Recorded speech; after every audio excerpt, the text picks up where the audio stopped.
O podcast que você ouve agora é uma produção da Central 3.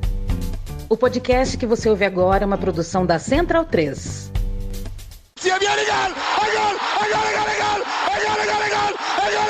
Parte Pirlo!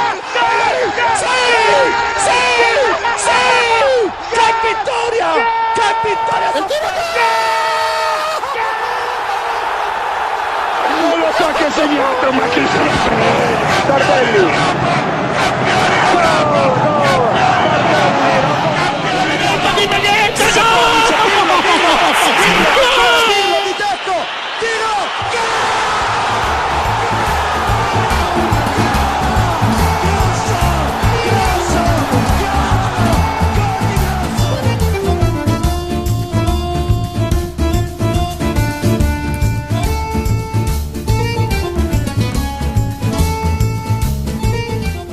Olá, sejam todos muito bem-vindos ao podcast da Cautiopédia, um oferecimento e uma parceria com a nossa querida Central 3.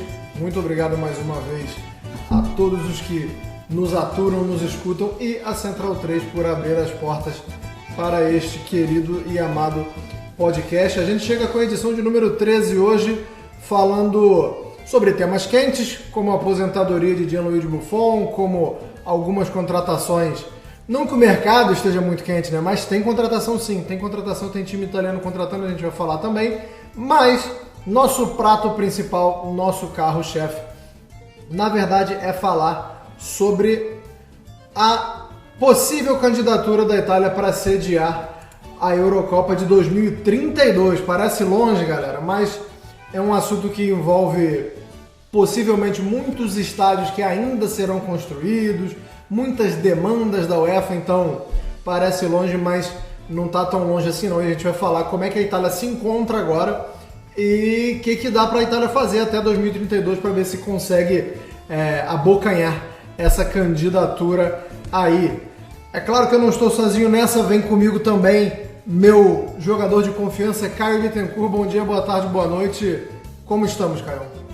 Olá a todos. Temos muito a discutir sobre estádios, porque se a gente fosse discutir sobre o mercado, perigava não ter podcast. Mas a verdade é que, assim, esse tema estádios era um tema que a gente discutia há meses, desde o outro podcast que antecedeu esse. É um assunto que sempre interessa a clubes italianos, é um assunto que interessa a todo mundo, porque nós estamos falando de catedrais não só da Itália, mas do futebol mundial. Temos, né, Nelson, um cenário na Itália onde a gente se acostumou com isso no Brasil e acha que na Europa é diferente, mas temos um cenário onde muitas equipes jogam em estádios concedidos, né? Muitas equipes não são exatamente donas dos seus estádios e acho que isso influencia muito, né, Nelson? Já joga essa primeira aí para te dar boas-vindas. Bom dia, boa tarde, boa noite. E 2032, né, é logo ali, né? Caso contrário, se a Itália não resolver alguns problemas, será comida de leões. Mas enfim, Quem pegou a referência pegou. O pessoal mais antigo aí deve ter pegado. Mas enfim, é isso, né? A Itália tem um grande problema relacionado a estádios públicos, quase todos eles, na verdade, né? Porque a Itália é um país muito burocrático. Mas já antecipando aí, eu sou contrário a sair derrubando um monte de estádios e fazer outros em cima ou mesmo abandoná-los só para fazer. Eu acho que tem que ter um meio termo aí. Aí a gente vai discutindo conforme o podcast for andando, a gente se aprofunda um pouquinho nisso. Exatamente, principalmente quando a gente chegar em Milão. Quando a gente chegar em Milão, acho que o papo vai ser muito sobre isso. Mas, vamos antes de mais nada, então, falar do quente, né? Como o pessoal gosta de falar no jornalismo. Tivemos a aposentadoria do Superman, né? Do Gianluigi Buffon, que, enfim, se aposentou. Para você que não acompanha muito, que achou que ele já estava aposentado, ainda jogava, ainda defendia o Parma.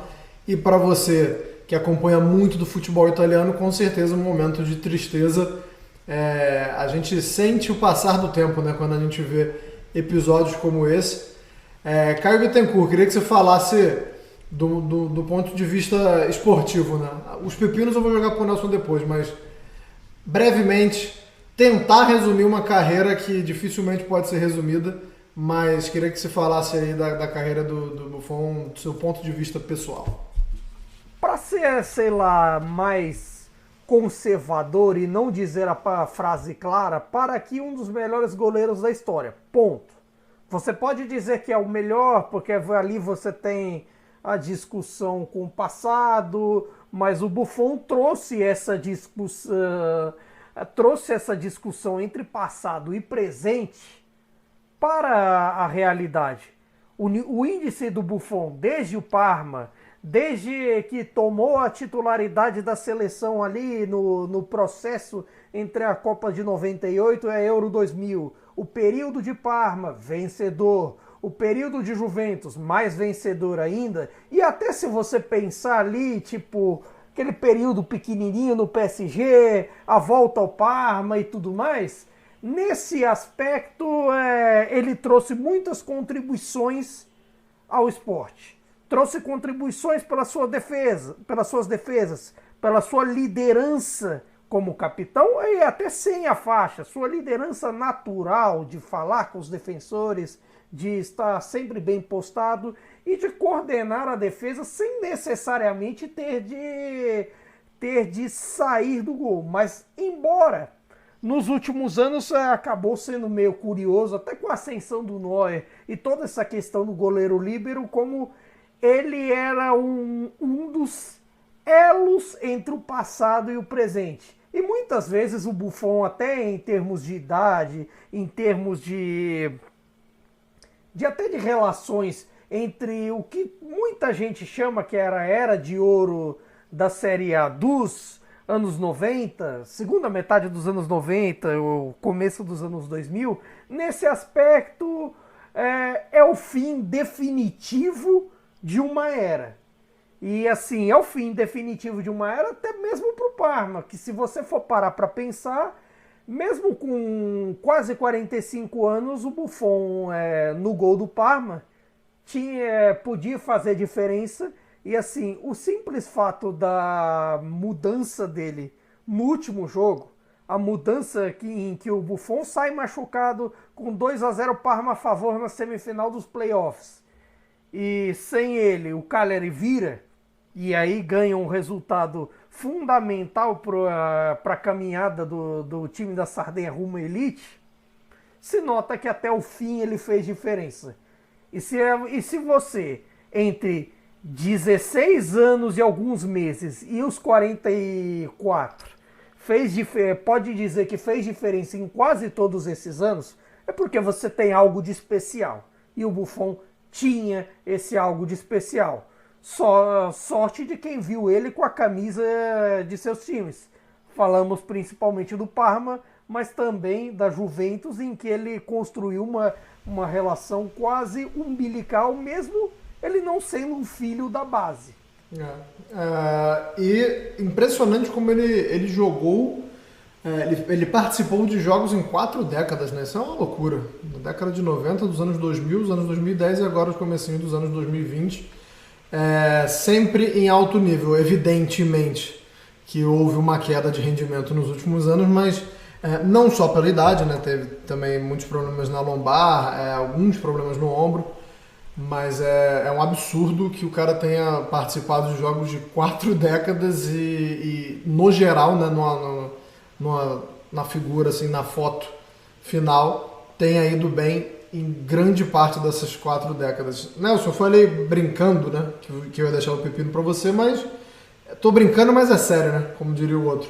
Não foi uma carreira sem manchas, né, sem asteriscos.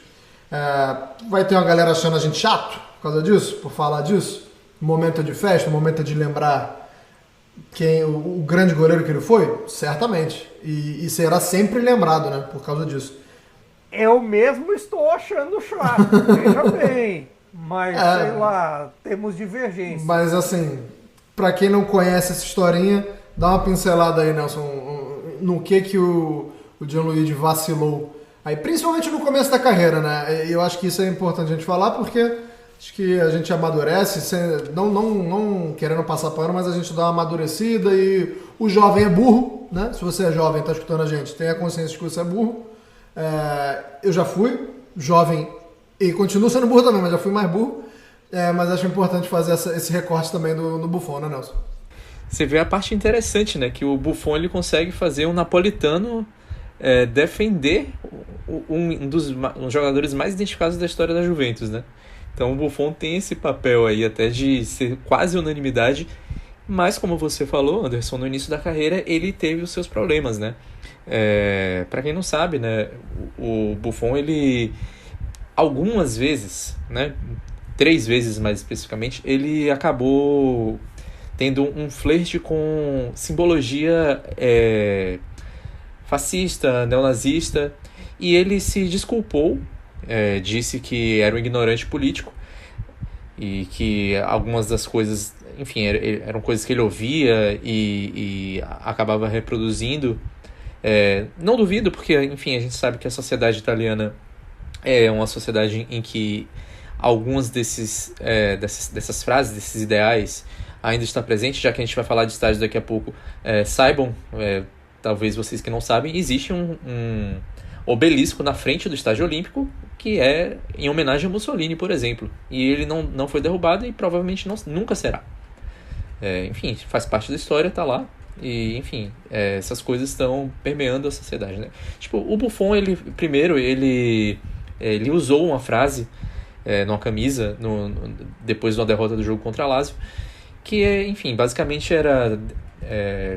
significa que os desertores são traidores. Essa é uma frase que era muito comum no regime fascista, né? Enfim, para motivação das pessoas dentro ali do sistema, de que se você não tivesse fechadão com o regime, você era um traidor, né, da pátria. E ele ouvia isso e resolveu reproduzir. Obviamente isso gerou uma maior polêmica. Ele foi multado, ele pagou uma multa pesadinha na época, se desculpou. Só que 2 anos depois, né, ele acabou trocando a camisa dele. Um pouco de contexto, né? Ele se lesionou antes da Euro 2000, seria a primeira disputa dele num torneio grande, né, como titular da Itália. Ele se machucou, não pôde jogar, e quando ele volta à atividade, ele troca a camisa dele de 1 para 88. 88 na simbologia neonazista, né? Enfim, até hoje a gente pode falar sobre isso, porque é um número que foi proibido, né? Sim, de forma demagógica, na minha opinião. Porque, enfim, quem proibiu foi o governo atual da Itália, que é um governo que flerta muito proximamente com o neofascismo. Mas, enfim, esse número foi proibido porque ele remete às iniciais HH, que é a da saudação nazista a Adolf Hitler, né? E, enfim, na época ele falou que ele tinha mudado para 88 porque ele queria dizer que ele era muito másculo, que ele tinha 4 testículos, e os 2 8 significariam isso, né? Cada 8 tem 2 bolas, né? E, enfim, ele quis dizer que ele ia dar a volta por cima, que ele era muito macho para isso. Enfim, também gerou a maior polêmica. Ele acabou trocando essa camisa e depois ele acabou não utilizando, né? Virou 77. Inclusive o número que depois que ele volta para a Juventus, depois da passagem do Paris Saint-Germain, que a número 1 já é do Szczesny, né? Ele acaba adotando novamente 77. E a terceira eu já acho um pouco menos grave, digamos assim, foi em 2006, porque ele pega uma faixa do público depois do tetracampeonato da Itália, né, nas comemorações, e a faixa tem uma frase nacionalista, né, orgulhosos de sermos italianos. Ele tinha acabado de ganhar o tetra, né, pela Itália, pega essa faixa, só que essa faixa vem do público e tem uma cruz celta desenhada na faixa. Eu não sei se ele viu, enfim, talvez depois dessas polêmicas todas, se ele tivesse visto, ele não teria feito, porque nessa época sim, o Buffon já era uma unanimidade, apesar de todas as questões envolvendo a Juventus, né, que estava envolvida no Calciopoli na época. Ele era uma unanimidade pelo seu valor como goleiro, e enfim, ele usa a cruz celta é identificada com movimentos ultranacionalistas, né, que também acabam flertando com o fascismo. Enfim, essas foram as polêmicas principais. Ele também teve uma questão de ter tentado se matricular na universidade com diploma secundarista falso. E também teve a questão de ter sido citado, mas isso nunca foi provado, de que ele teria participado em apostas ilegais na época do Calciopoli. Depois também que ele seria viciado em jogo, daria 200 mil euros por mês em apostas, etc. Mas enfim, tipo, essas duas coisas de apostas foram boatos, nunca foram provados. E em relação à parte política, o Buffon ele nunca teve, apesar de ter feito isso na juventude e ter se desculpado, etc., ele nunca teve outros casos específicos, ou de derrapar com frases que fossem nacionalistas, ou de defender ideologias que fossem excludentes e tudo mais. Inclusive, na verdade, ele sempre foi um cara muito boa praça, tido como um concorrente muito leal, até por isso que ele consegue transcender a idolatria dele para além de quem torce para a Juventus e quem torce para o Parma. Ele nunca se mostrou necessariamente alinhado, né, com esse tipo de ideologia, fora, novamente eu volto a citar, nesses momentos aí. Então, não sei dizer se a gente estaria passando um pano, acho que não, porque a gente está relatando fatos aí, mas se ele for, ele deu uma disfarçada aí durante alguns grandes anos da carreira dele. É isso, gostei do resumo. Rapidinho então pra gente sair do Buffon. Maior defesa do Buffon, na sua opinião, Caio? Eu tenho duas candidatas aqui, se vocês não citarem elas, aí eu trago elas, mas vou fazer um mistério. Te contarei um segredo depois da meia-noite, Caio. Vai você primeiro. Depois da meia-noite... já é depois da meia-noite italiana, então de certa forma já dá pra contar. Mas uma que eu lembro bastante, que assim, que me marcou mesmo assim, que é essa fase teoricamente que o Buffon é meio relegado, jogando Copa Itália, onde ele nunca jogava, nessa reta final pela Juventus, na final da Copa de 2020, que me marcou muito, que era assim, um lance que ele, assim, acho que 43, 44 do segundo tempo, ele estava quase batido no lance, ele toca na bola, impede ali quase em cima da linha o gol do Maximovic, se não me engano. Do Maximovic, impede o rebote do Demi e assim impede que o Napoli ganhe aquela final nos 90 minutos. E no fim das contas acabou sendo por isso mesmo. A atuação dele foi muito boa. Acabou não dando certo em termos de pênalti, mas aquela me marcou bastante como defesa. Claro que inevitavelmente eu lembro também das defesas dele na final da Copa de 2006. Teve uma numa cabeçada do Zidane que ele faz quase de mão trocada ali, que no segundo tempo daquela final, que foi um negócio impressionante. Várias no período de Juventus que foram marcantes, especialmente essas. Ele tinha seus momentos de milagre, embora para mim o que fica do Buffon, quando talvez me perguntarem lá na frente o que foi o Buffon, para mim é a segurança dele. Talvez ele não precisasse fazer tantas pontes circenses, tantas coisas assim para fazer defesa. Às vezes ele fazia isso, tipo, normalmente, como quem toma um café, como quem troca duas palavras. Nelson Oliveira, suas favoritas? Eu acho que a principal, não tem até muito como escapar, é a defesa contra o Zidane na final da Copa do Mundo de 2006, né? É uma cabeçada na prorrogação que ele defende e deixa a Itália ali com um outro espírito, né, para afrontar o final do jogo, né? E aí depois vem o Materazzi e aproveita que o Zidane já tá nervoso, né, por não ter conseguido fazer um gol, que aquela cabeçada ali, várias vezes o Zidane já tinha cabeceado e feito gols assim. Que era bom cabeceador, inclusive, né? Pessoal que não se lembra do Zidane jogando, fazia bastante gol de cabeça.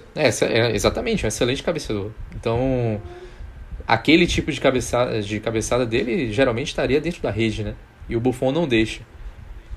Acho que essa aí é a mais marcante de todas, não tem pra onde fugir. Bom, vocês não falaram as que eu tinha pensado, então eu vou falar que a cabeçada na final da Liga dos Campeões que o Milan vence, né? Que ele é quase pego no contrapé numa cabeçada do Inzaghi rasteira, e ele faz uma defesaça pulando pro canto esquerdo dele. E tem uma defesa, cara, mais recente, assim, que é contra o Lyon na Liga dos Campeões. Eu não vou lembrar quem chutou, mas eu lembro que a bola desvia no querido zagueiro Leonardo. A bola dá uma desviada muito leve no Bonucci.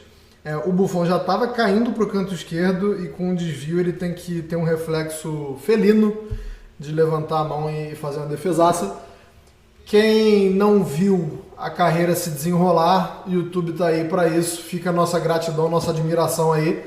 Foi meu goleiro favorito. Pode ser que venha alguém falar aí de que não inovou na posição, que não ganhou a Liga dos Campeões. Sempre vai ter alguém para tentar diminuir ou para colocar seus critérios pessoais nessa discussão. Dos que eu vi, o meu favorito, inclusive tem um quadro do Buffon, tem uma camisa do Buffon, vai deixar saudades, mas deixemos de falar do passado, já que agora o goleiro Buffon é passado, e vamos falar do futuro, né? Como falamos no começo do programa, a candidatura da Itália para sediar a Euro de 2032. Eu vou começar passando uma lista aqui, né, que serão muito provavelmente as cidades sedes, pelo menos nesse primeiro momento. Eu não vou nem falar estádio, tá, gente? Eu vou falar cidade porque a gente vai mergulhar e não adianta eu falar os estádios porque tem cidade aí que ainda não sabe nem qual vai ser o estádio. Muito provavelmente vai estar no bolo, mas a gente não sabe ainda com qual estádio. Então, seriam as cidades Bari, Bolonha, Cagliari, Firenze, Gênova, Milão, Nápoles, Roma, Torino e Verona. Olhando essa lista, acho que não vai precisar de nenhuma reforma até lá, e são 9 anos de diferença, né? É difícil a gente cravar isso, mas para ser bem sincero, eu só vejo o Allianz Stadium, né? Que é o estádio da Juventus. Pequenos retoques, eu vejo 2 estádios, né? O Olímpico de Roma e o Diego Armando Maradona em Nápoles. Agora a gente vai ter que mergulhar no resto, porque, começando com você, Caio, me chama muito a atenção que todos eles precisam de reformas, se não estruturais, se não papo de demolir e fazer um novo, como o Nelson falou, de reformas substanciais, né, digamos assim. Sim, eu acho até que tem alguns aí que você citou, mesmo o Diego Armando Maradona de Nápoles, que vão precisar de uma grande reforma. Porque, assim, se você for prestar atenção, por exemplo, o Diego Armando Maradona de Nápoles, ele até as Universiadas de 2019 e a passagem da concessão de alguns setores do estádio da prefeitura de Nápoles para o Napoli, estava num estado relativamente deplorável, com assentos velhos, com o terceiro anel com problemas, uma estrutura bem envelhecida comparada ao do resto. E assim, o único que é certeza de que não terá problemas, na prática, é o Allianz Stadium. O engraçado é que, assim, todos esses estádios foram base da Copa do Mundo de 90. Das sedes originais de 90, todas foram ali sedes em 90, mas das sedes originais só. Udine não estará. Curiosamente, Udine, que tem um dos estádios mais modernos da Itália, que é o Novo Friuli. E bonito também, né? Eu acho bonitinho. Eu acho que valeria a candidatura do Novo Friuli, mas aparentemente não quiseram. E o Renzo Barbera, em Palermo, que na época era o La Favorita e tudo mais, e que no fim das contas inclusive saiu recentemente, até na esteira dessa candidatura, o quanto o Renzo Barbera está em situação deplorável, até plausível, em vista o tanto que os problemas financeiros que o Palermo teve nos últimos tempos e também que o estádio não passou da comuna de Palermo, comuna como chamam as prefeituras, para o Palermo agora vitaminado com o dinheiro do Grupo City. O X da questão desse processo é que tudo na Itália é relativamente burocrático. Relativamente, eu ainda estou sendo generoso, porque se você for parar para pensar, das 20 equipes da Série A, só 4 têm estádios totalmente próprios. Juventus, Udinese, Atalanta e o Sassuolo. O Sassuolo, ainda em Reggio Emília, ele tem ainda aquele negocinho que na prática não é nem o Sassuolo o dono de fato do Mapei Stadium, mas sim a própria Mapei, que é dona do clube, empresa de material de construção, etc. Atalanta e Udinese ainda conseguiram acordos assim de 99 anos com a prefeitura para exploração comercial, exploração de obras e tudo mais dos estádios da cidade. Então, de certa forma, conseguiu ser vantajoso. A Atalanta conseguiu fazer suas obras, inclusive continuará suas obras para fechar ali. Falta ali a curva Sud para fechar, que a curva Sud era a única que mantinha o aspecto original do ex-Atleti Azzurri d'Italia, que hoje é o Gewiss Stadium. E nesse aspecto também houve um acordo similar para a Udinese. O X da questão é que para as prefeituras, mesmo casos como o Diego Armando Maradona, que é fechado o tempo todo, fora dos jogos, ou mesmo alguns outros como o Artemio Franchi em Florença e por aí vai, esses não são exatamente deficitários para a cidade. Para as cidades acaba meio que, entre aspas, compensando ter eles como atividade. E as prefeituras não querem desfazer deles em troca dos clubes. Ainda mais se você leva em conta San Siro e o Olímpico de Roma, que são 2 fatores primordiais. O Artemio Franchi, a Fiorentina e o Rocco Commisso ainda conseguiram um acordo e, inclusive, essa é a última temporada do velho Artemio Franchi.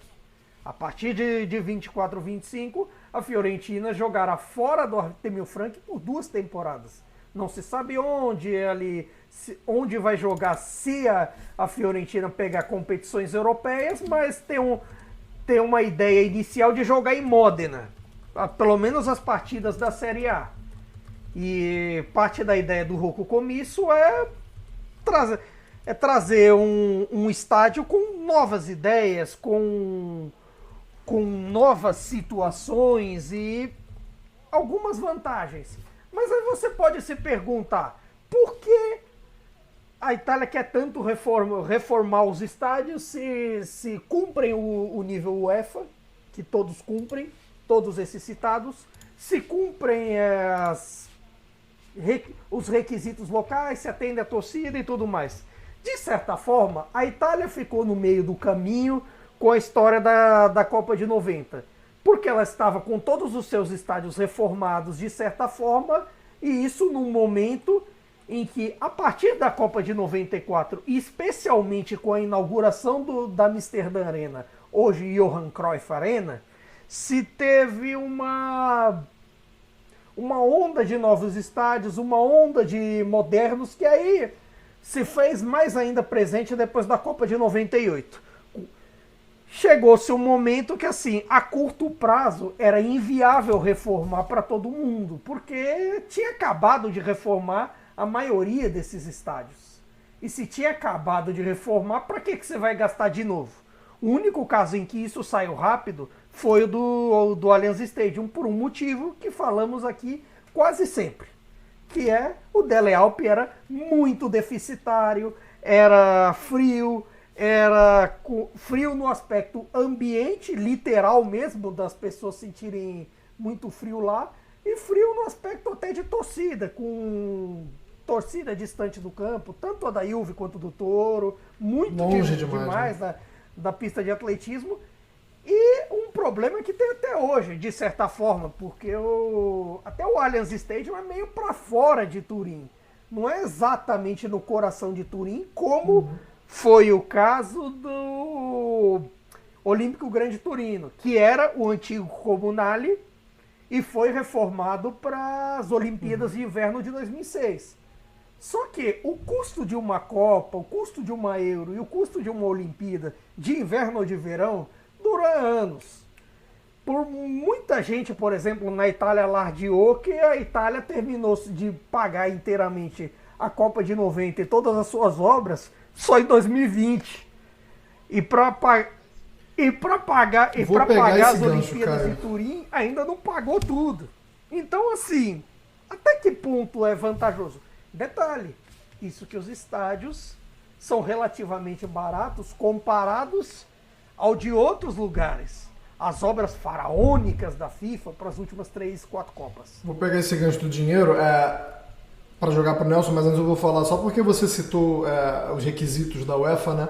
Tem que ter um estádio com no mínimo 60 mil lugares, tem que ter um estádio com no mínimo 50, tem que ter 4 estádios com no mínimo 40 mil de capacidade e 3 estádios de no mínimo 30 mil. E como você já falou, Caio, a Itália tem esses requisitos. Nelson, a gente falou sobre duas coisas aqui, dois temas e que eu vou interligar para jogar para você. A gente fala da questão da burocracia. E quando a gente fala de burocracia, leia-se política, né? Porque se os estádios são propriedade estatais ou municipais, você tem que ter lobby, você tem que ter apoio na Câmara, você tem que ter bastidores fortes. Mas a gente sabe que existe uma vacina contra a burocracia, geralmente, né? Que é dinheiro. Né? Se você despeja um caminhão de dinheiro, acho que você pega atalhos, as coisas ficam menos burocratas. Como é que está a questão econômica, né? A força econômica dos times italianos em relação a isso, ou até tentando prever mesmo como é que vai ficar até 2032? É difícil prever porque são 9 anos, muita coisa pode acontecer. Mas como é que está o cenário econômico do país? Tá com essa capacidade de, como eu falei, usar essa vacina chamada dinheiro para quebrar essa burocracia? Não, de jeito algum. A Itália não tem dinheiro para nada há muito tempo. A Itália é um país que vive em crise. Mas assim, você falou que são 9 anos, mas a escolha vai ser feita agora, em outubro de 2023. Então, se a Itália for escolhida, né, em conjunto com a Turquia, porque isso é um atalho, né? O fato de a Itália ter se juntado à Turquia para a candidatura é um atalho, porque você divide os estádios, você divide os custos e talvez, a depender de quais sejam os estádios escolhidos, a Itália não precisa gastar tanto dinheiro para sediar a Euro, né? Digamos que sejam 10 sedes. Você separa 5 para cada lugar. A Itália fica com 5. Você fica com Milão, com Roma, com Nápoles, com Turim. E vamos ver uma que o estádio pode ser que esteja melhor. Você tem uma no sul, que é Nápoles. Você tem uma no centro, que é Roma. Você tem as duas na parte mais rica do país, Milão e Turim. Você pode escolher uma aí. Vamos botar o Artemio Franchi, que já pode ter feito terminado as obras até então.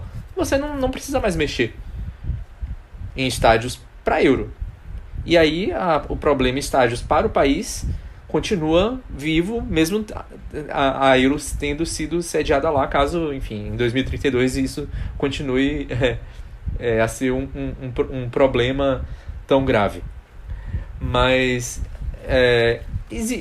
o fato de agora os clubes italianos, boa parte deles está em mãos estrangeiras, acaba acelerando e intensificando essa discussão, né? Acelerando algumas mudanças e intensificando as discussões. E vou te dar um gancho aí, eu acho, que o fato de San Siro estar em xeque agora se deve muito a isso. Hoje, tanto o Milan quanto o Inter têm diretorias que não são ligadas a Milão. Não tem zero ligação com a cidade, na verdade. Então, San Siro, para eles, se torna um problema.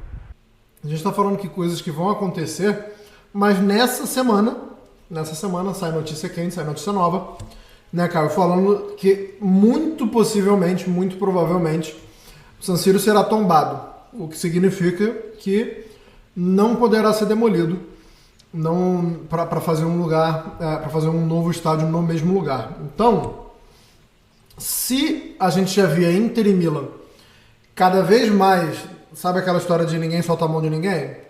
Esquece. Inter e Milan soltando os dedos, soltando as mãos aos poucos. Com essa decisão, muito provavelmente teremos agora uma ruptura total, né, Caio? E cada um vai partir para o seu projeto. E aí, como é que ficaria? Pode falar num geral sobre isso, mas pode falar também pensando na Euro, né? Vale a pena, né? Porque o time vai ter um novo estádio, mas assim, tem necessidade de ter mais 2 estádios em Milão? Esse aqui é o X da questão. Se você for parar para pensar, por exemplo, uma hipótese de um novo estádio e de repente o San Siro fica lá tombado só para show, só para alguma coisa, não é algo inédito no mundo. Em Munique aconteceu isso com o velho Estádio Olímpico, que está lá até hoje de pé, mas o Bayern, inicialmente o 1860 Munique, agora não, porque o 1860 Munique saiu de lá e o Allianz Arena é toda do Bayern. Mas assim, inicialmente os dois foram para a Allianz Arena e o Olympia Stadium continuou lá. O X da questão é a burocracia para 2 estádios. E aí você pode botar algumas coisas em dúvida. Milão permitiria isso? Porque você tem, por exemplo, em jogo a questão da construção, a questão do dinheiro, a questão ambiental, que hoje em dia entra muito em voga, fala mais alto se você for parar para pensar em qualquer obra. Você tem também as cidades em volta que podem querer trazer o Milan, querer trazer a Inter para jogar fazer estádios em suas cidades. Não é tão comum no nosso futebol, embora, por exemplo, seja uma coisa comum com a NFL. Se você pensar, por exemplo, que os New York Giants e os Jets jogam em Nova Jersey, se você for parar para pensar. Então, essas coisas acabam travando as ideias. E você pensar em 2 estádios diferentes, você pode ter uma dor de cabeça ainda maior. Só que ao mesmo tempo, San Siro, você tem uma faca de 2 gumes nessa história toda. Embora Milão seja uma cidade que, assim, tradicionalmente não se preocupa tanto com derrubar o antigo, se necessário, em busca do novo, o San Siro, querendo ou não, é uma catedral do futebol.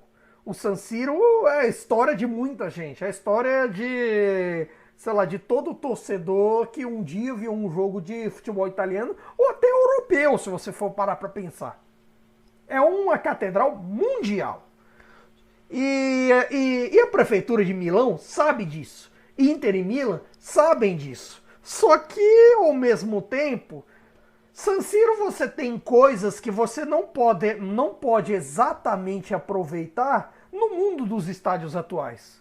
Primeiro você tem algumas questões de gramado, que na divisão dos dois, de Inter e Milan, pode ser um problema. Pode não, tem sido um problema. E assim, tem sido um problema, por exemplo, até no Olímpico de Roma, em que no fim das contas Roma e Lazio dividem com a seleção italiana de rugby, que você tem isso também. Você tem a questão, que eu acho que é fundamental para mim, a questão de que no San Siro não dá para se lucrar muito bem com camarotes, com essa questão dos ingressos VIP, não há uma separação muito grande, até se você for prestar atenção nos jogos, nas tribunas de honra e tudo mais, Os presidentes e craques do passado acabam assistindo o jogo no meio da galera. E isso, atualmente, talvez não é uma boa ideia misturar a plebe com o resto. E, assim, isso acaba pesando. E também, você tem uma questão de que, no fim das contas, com uma estrutura velha, o lucro para eles acaba, no chamado match day, acaba por ficar mais limitado. Tudo bem, se você for parar para pensar, essa hipótese pode ser discutível em vista das grandes rendas que a Inter fez chegando a essa semifinal de Champions, o Milan mesma coisa, e essas tendências se viram em alguns jogos do campeonato. Só que ao mesmo tempo, você fica pensando, será que vale a pena manter tudo isso, um estádio de 80 mil, para no fim das contas você lotar dos derbys, quando pega Juventus, quando pega Roma e Lazio e quando pega o Napoli? Ah, mas não tem sido assim. Na última temporada, Milan e Inter tiveram um recorde de presença. Todos os dois times botaram mais de 70 mil. Foi recorde de presenças na média da temporada e recorde também de arrecadação. Então, na verdade, o que eu vejo muito aí é que Inter e Milan não querem dividir os problemas do estádio. E eles sabem que San Siro não vai poder oferecer a eles 100% do que eles desejam. Inter e Milan são gigantes do futebol e eles estão olhando outros times, principalmente da Inglaterra, e vamos botar o Bayern de Munique, Paris Saint-Germain, Real Madrid e Barcelona, um pouquinho o Atlético de Madrid nisso aí, conseguirem tirar tudo do que eles podem fazer de dinheiro. O Barcelona agora está começando a fazer isso com a reforma do Camp Nou, né? Mas Inter e Milan se vêm atrás nesse ponto e também se vêm atrás do que a Juventus faz, porque eles não têm como aproveitar, como você falou, Caio, da questão do camarote, e também não aproveitam o que tem de fora. San Siro é um estádio excelente para você ir. Você entra no estádio, em 2 minutos você já está no lugar. Então o que é que acontece? As pessoas entram na hora do jogo. Lá dentro você não tem lugar para consumir muito, você não vai ficar em fila, nem tem espaço para isso, na verdade. Então o que acontece? Fora de San Siro tem um monte de barraquinhas, tem um monte de coisas ali. Então a torcida fica ali fora, fica lá de boa, até a hora do jogo, entra. E aí vê o jogo e sai, vai embora rapidinho. É fácil, o acesso é fácil, a entrada é fácil, a saída é fácil. Ou seja, Inter e Milan querem prender o torcedor dentro do estádio para poder tirar o máximo dele. Só que existe uma questão, várias questões aí que poderia o San Siro não precisaria ser derrubado. Você consegue aproveitar, é um estádio categoria 4 da UEFA, é um estádio que atende a praticamente todos os requisitos de você pode assistir o jogo muito, muito bem. Como você falou, os VIPs têm esse problema, mas enfim, né? Os VIPs são poucos, né? Então, apesar de terem muito poder. O que eu acho que poderia acontecer... Que se for do VIP também, né? Pra gente, né? Não pra quem toma as ideias. Exatamente. O que eu acho que teria como fazer se existisse boa vontade das três partes, da Inter e do Milan, que tem hoje uma empresa, né, que é a concessionária do estádio, e da prefeitura. Conseguir fazer com que os dois clubes pudessem arrecadar com o que tem ali fora. Toda a concessão comercial ali fora. Existe uma área de um hipódromo abandonado do lado do estádio que poderia ser feito um centro comercial ali, por exemplo, que ajudaria a ter monetização, mas seria uma estrutura nova, ou seja, geraria um custo extra ali. E, enfim, seria uma solução compartilhada que permitiria que San Siro continuasse sendo utilizado e, ao mesmo tempo, para o futebol, e também você pudesse ter algo ali em torno. A outra solução que foi, para mim, que pelo menos das soluções apresentadas foi a mais interessante, em parte poderia ter sido mais, seria a ideia de ter feito o estádio ao lado de San Siro, um dos estádios novos, seria compartilhado, né, no caso, dois projetos, um deles foi vencedor, né, na época, mas enfim, já foi abandonado ao que tudo indica. O estádio ao lado você mantém a parte de San Siro que é tombada e transforma ela em alguma outra coisa, né? Você não precisa ter o gramado, você não precisa ter a parte de fato de arquibancadas, mas você mantém a fachada do estádio, que é o que vai ser tombado em si, né? Como funciona aqui no Brasil, por exemplo. Aqui eu moro em Salvador, né? Então a gente tem aqui, por exemplo, Pelourinho, tem várias outras cidades que as fachadas são tombadas e você pode fazer algumas obras dentro dos edifícios, seria mais ou menos a mesma coisa. Você mantém a história, você mantém o espaço sendo utilizado, que é importante, você mantém um prédio ali abandonado, só por ele ser histórico, não é o ideal nesse tipo de situação de conservação de patrimônio. O patrimônio utilizado é um patrimônio conservado. Então, se você não está utilizando, a chance de deterioração é maior. Você faz o estádio ao lado, faz um parque, como foi aventado. Essa, para mim, era a solução mais cabível. Se você precisasse fazer esse tipo de alteração estrutural dentro do estádio, não fosse possível. Porém, Inter e Milan percebem que não vão conseguir tirar o máximo possível daí. Assim, se fosse uma situação que o estádio não fosse essa pérola que você poderia entender 100%, mas ali tem alma, ali tem, como o Caio falou, todo torcedor de Milão que já foi no estádio foi ali. Você vai construir e Milão não aceita outro estádio, tá? Caio falou sobre a dúvida de Milão aceitar outro estádio. Não aceita, por isso que Inter e Milan estão indo nas cidades do entorno procurar terrenos. E esses estádios aí, por mais que eles sejam levantados em tempo recorde, vai demorar para eles conseguirem ter a imponência do San Siro, para terem a história que San Siro construiu e vem construindo. E assim, tudo bem, eles podem atrair turismo durante um tempo ali, tipo, uma novidade, mas você tá numa cidade ali que tem San Siro, que você pode conhecer San Siro, um estádio que teve final de Champions League, várias, teve abertura de Copa do Mundo, recebeu 2 Copas do Mundo. Se você é um torcedor que você se interessa pela história do futebol, você prefere colocar ali no topo da sua lista. Se você gosta de futebol, você vai querer conhecer os 3. Agora, se você vai colocar no topo da sua lista, você vai querer conhecer qual? O que você chega rapidinho de metrô e que tem toda essa história, ou que é lá no Cafundó do Judas e que não tem nada de história? Assim, eu vejo muitas complicações, entendo da parte financeira dos clubes e o fato de eles não quererem dividir essa administração, porém eu acho essas decisões muito impopulares, e são tão impopulares que eles não comunicam isso claramente para dizer: não queremos San Siro por isso, isso e isso, e pronto. Não fazem isso. Por quê? Porque vão tomar vaia cearense. E a gente está falando da situação atual dos clubes. Gente, a Inter está nas mãos, né?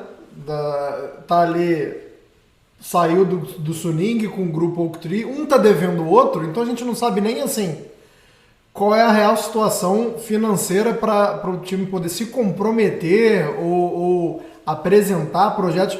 Como o Nelson acabou de falar, é um negócio muito assim, jogado aos ventos, né?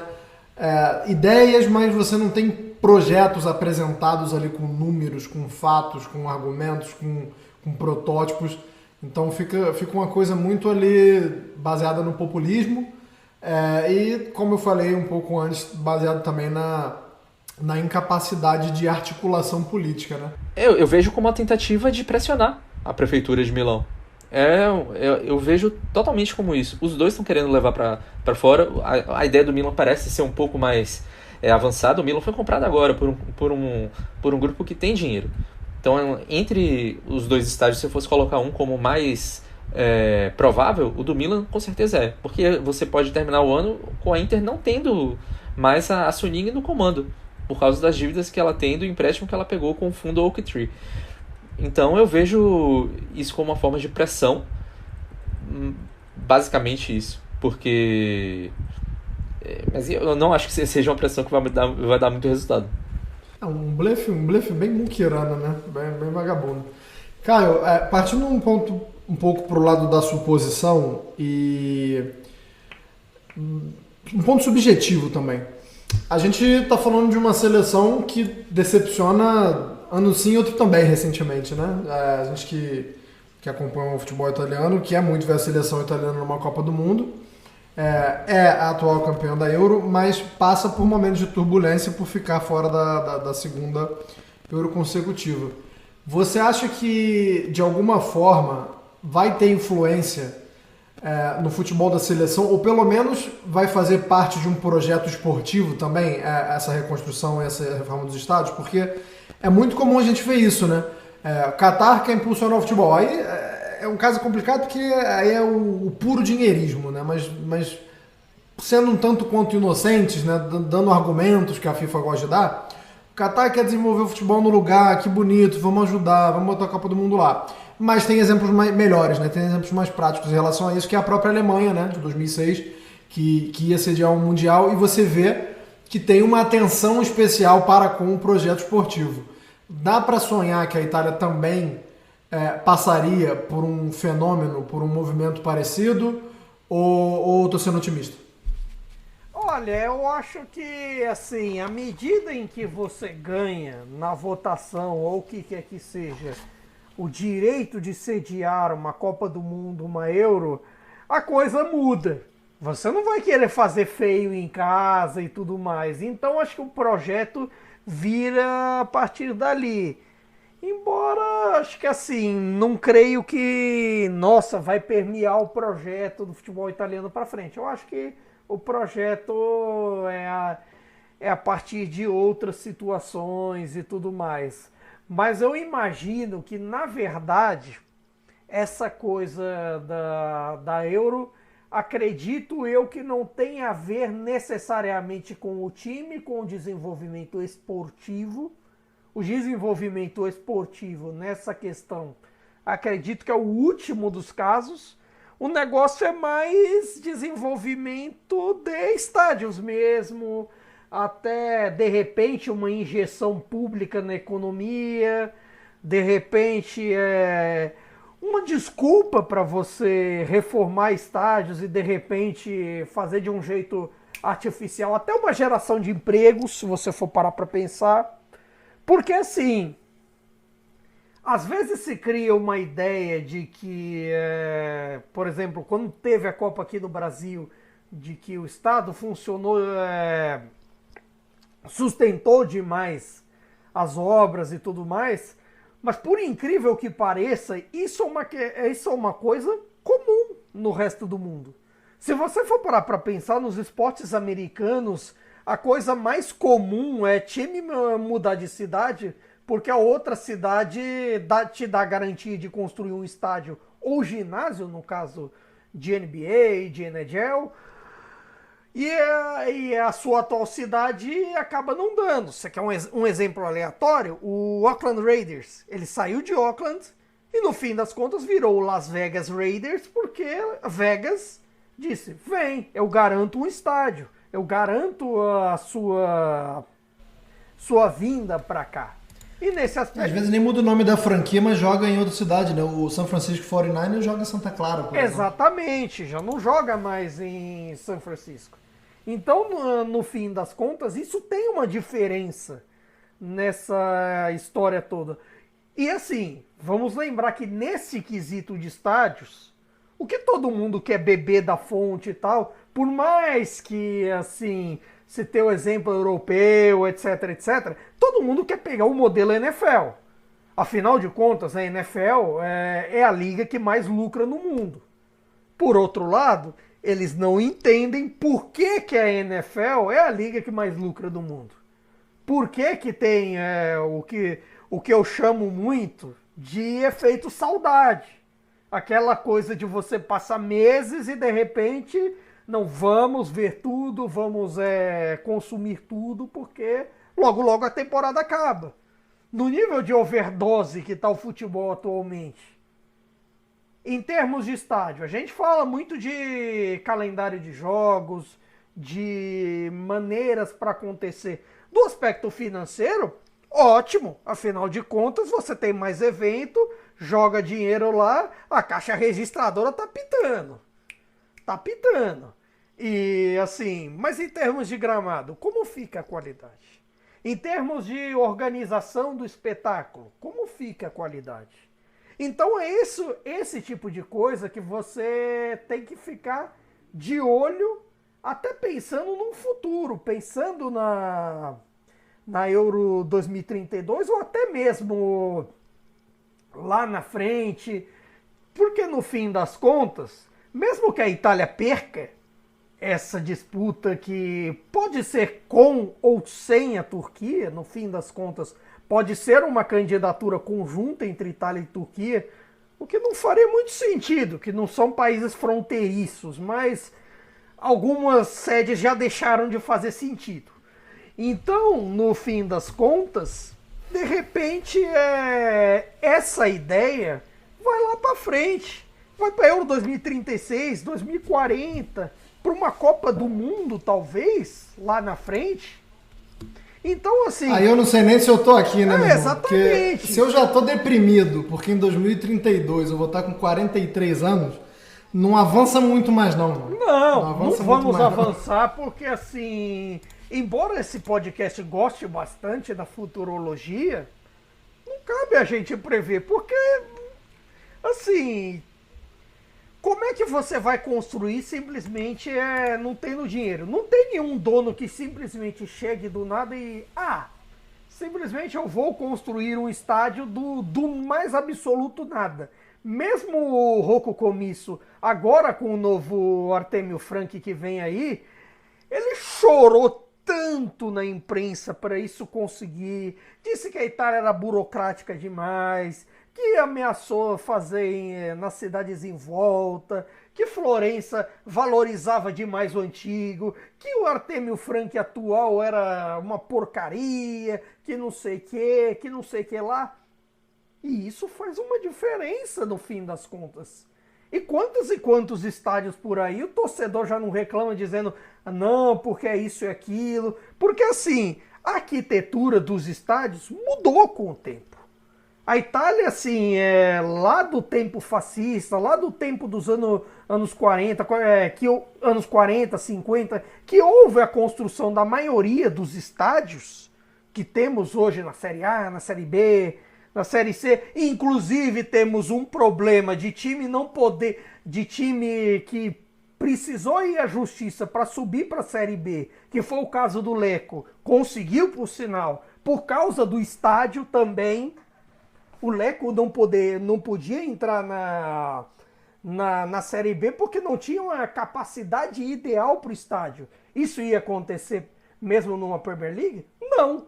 Mesmo o Luton Town, assim, eles dão um sobreaviso, vocês vão ter que reformar, fazer novo estádio, mas vocês podem jogar por aí por enquanto. Bournemouth permite jogar com 18 mil, mas na Série B não pode. A burocracia italiana também não deixa. Você tem esse aspecto também. E assim, são estádios... A média de idade dos estádios na Itália é muito mais antiga do que a dos ingleses. Para não falar da Alemanha, que sediou uma Copa relativamente recente. Assim, a idade média dos estádios, segundo até um dado que o Cautio Mercato trouxe do que a gente colheu, a idade média dos estádios italianos é de 68 anos. A da Alemanha é de 38. Da Inglaterra, 35. Tudo isso para a propriedade desses estádios não ser em média entre Série A e Série B 24%. Na Alemanha e na Inglaterra, 80%. É contado nos dedos ali quem não tem estádio próprio. Na Alemanha e na Inglaterra. Então, assim... Tudo bem que no fim das contas, essa questão estádio, por muito tempo ninguém ligou. Afinal de contas, o estádio estava ali, a relação com clube e prefeitura intrínseca, ninguém vai te despejar, beleza. Só que depois dos anos 90, a coisa mudou. Você precisa lucrar com o Match Day.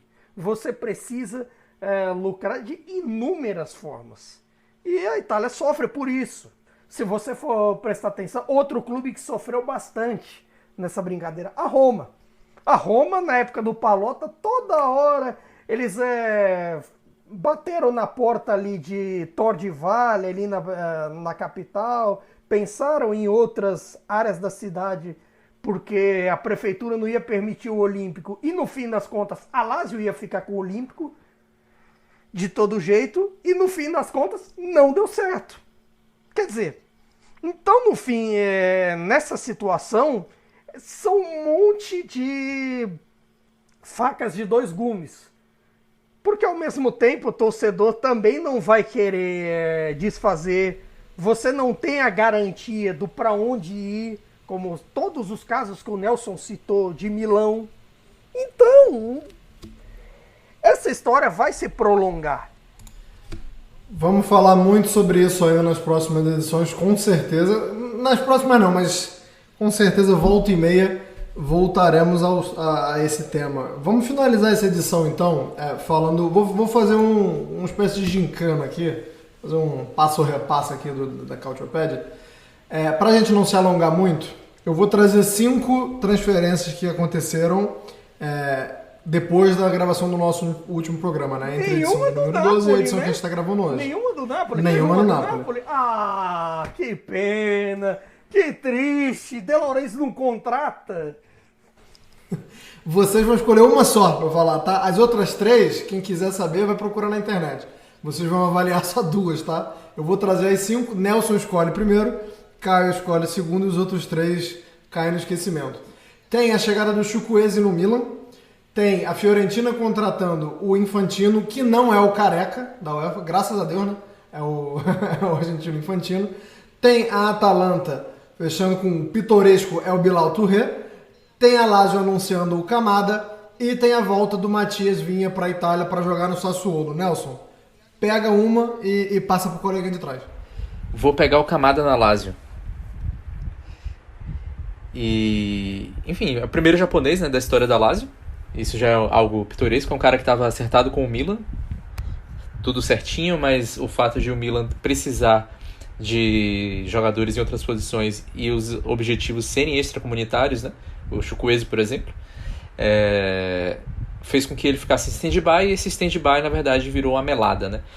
O interessante do Kamada é que ele chega com uma característica diferente do que o Milinkovic-Savic, mas ele talvez faça essa função aí. E aí também fazer um dueto ali com o Luiz Alberto. O Sarri vive as turras com o Luiz Alberto. Tô curioso para ver como é que vai funcionar. Pode ir, Caio. Mete a mão aí no saco das transferências e... Não, negócio assim, só para dizer que o Vinha vai se manter na Itália só. O Vinha vai se manter. Ele foi passear, Não, é que assim, você vai dizer que ele foi passear em Roma, é maldade da sua parte. É maldade, mas eu vou dizer... Não. Eu quis dizer que ele foi passear na Inglaterra. Eu vou dizer do Chukwueze no Milan, que para mim foi uma das melhores contratações dessa janela até aqui.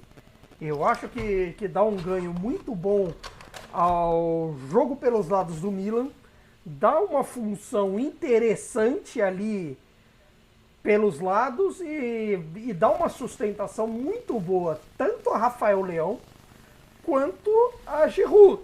E de repente até dá muitas características de drible, de passe. Ele precisa melhorar um pouco na finalização, mas aí eu acho que ele vai acabar conseguindo. Por enquanto, o Milan, para mim, tem feito o melhor mercado nesse momento. O Milan soube, com a grana do Tonali, fazer os melhores investimentos até aqui e vem se protagonizando para que na próxima edição, em que faremos um pré-campeonato, a gente falar bem do Milan. Mas até para não dizer que eu não falei das flores, cara, quando é que o Napoli vai contratar alguém, hein? Possivelmente quando já estiver rolando o campeonato. Não, de repente, não, eles estão achando que não, tá passando ali o dia. Tudo bem que as renovações aconteceram, tudo mais, mas cara, cadê o substituto do Kim? Cadê o pessoal do banco ali pra meia, ponta direita, que o Lozano, pelo amor de Deus, mas enfim, cadê? Não sabemos e saberemos, ou não, na próxima edição, né? Espero que saibamos na edição de número 14, porque a de número 13 fica por aqui. Muito obrigado mais uma vez ao pessoal da Central 3 pela parceria. Um abraço para Leandro e a mim, que tem que editar isso aqui, ouvir cada barbaridade que não vai ao ar, né?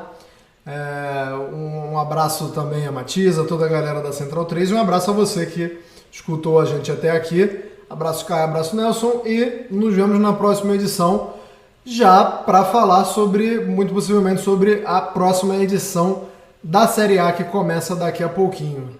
Então nos vemos e nos ouvimos lá na edição de número 14. Arrivederci, tchau!